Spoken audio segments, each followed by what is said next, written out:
Yun, cover up tattoo nga pala yung gagawin natin ngayon mga par. Yung picture sa baba, ayan yung old tattoo ni sir.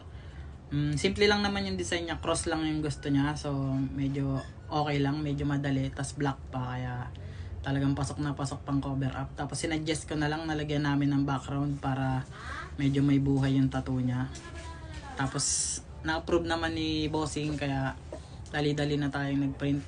Pinrehand na lang natin yung watercolor kasi para pasok na pasok dun sa likod ng braso ni sir.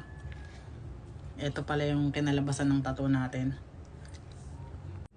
Papasalamat ako sa lahat ng mga nagtitiwala, sa lahat ng mga sumusuporta, lalo na sa mga nagpapatato, at napaka swerte ko kasi lahat ng mga nagiging client ko mababait, kasi yung area ko na working station ko rito, bahay lang namin to, talagang binuo lang namin to, dalawa kami ng asawa ko para lang may working station ako, tas maging komportable yung mga client ko. Kaya kung ikaw gusto mong magpatato, bisitahin mo na ako rito sa kuweba ko.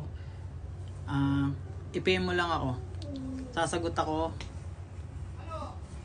Kung malate man yung reply ko, malamang nagpapakain lang ako ng aso, kaya hintayin mo lang kasi talagang nakapokus tayo sa alaga natin ngayon, kasi marami na sila eh.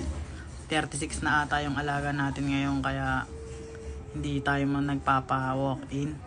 Shoutout nga pala sa Olympus Tattoo Care product. Bali ito pala yung recommended at lagi ko nakikitang ginagamit ng mga pro artist. So may parating tayong item sa kanila. Titestingin natin na sure naman ako na quality talaga yung product nila, kasi ang gaganda ng feedback. Kaya kung ako sa'yo, umiscore ka na sa kanila ng mga product nila. Ayun yung Facebook page nila. Paki-like na rin, follow. Thank you.